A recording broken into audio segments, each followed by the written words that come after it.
उरणमधील यशश्री शिंदे या तरुणीच्या हत्येची घटना ताजी असताना जासई येथे आणखी एका हत्येनं परिसरात खळबळ उडाली होती।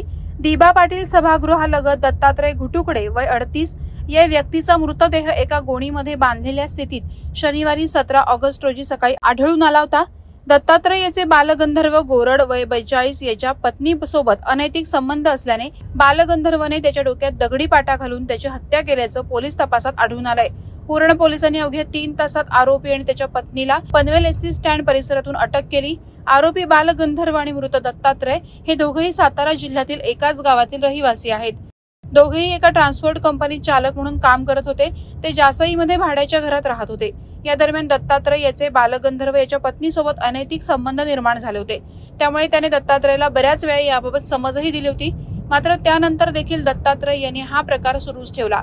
त्यामुळे संतापलेल्या बालगंधर्वने दत्तात्रयला शुक्रवारी रात्री घरी जेवायला बोलावून घेतलं होतं। त्यानंतर त्याला मद्य पाजत नशेतच त्याच्या डोक्यात दगडी पाटा मारून त्याची हत्या केली। यावेळी त्याने आपल्या पत्नीच्या डोक्यात देखील तोच पाटा मारून तिला मारण्याचा प्रयत्न केल्याने ती देखील जखमी झाली। त्यानंतर त्याने पत्नीच्या मदतीने दत्तात्रय याचा मृतदेह पांढऱ्या रंगाच्या गोणीमध्ये भरून तो दिबा पाटील सभागृहालगतच्या झुडपात फेकला होता। वादळवारा लाईव्हसाठी घनश्याम कडू, उरण। नवी मुंबई व रायगड जिल्ह्यातील ताज्या बातम्या आणि घडामोडींसाठी सबस्क्राईब करा वादळवारा लाईव्ह चॅनल आणि दाबा बेल आयकॉन।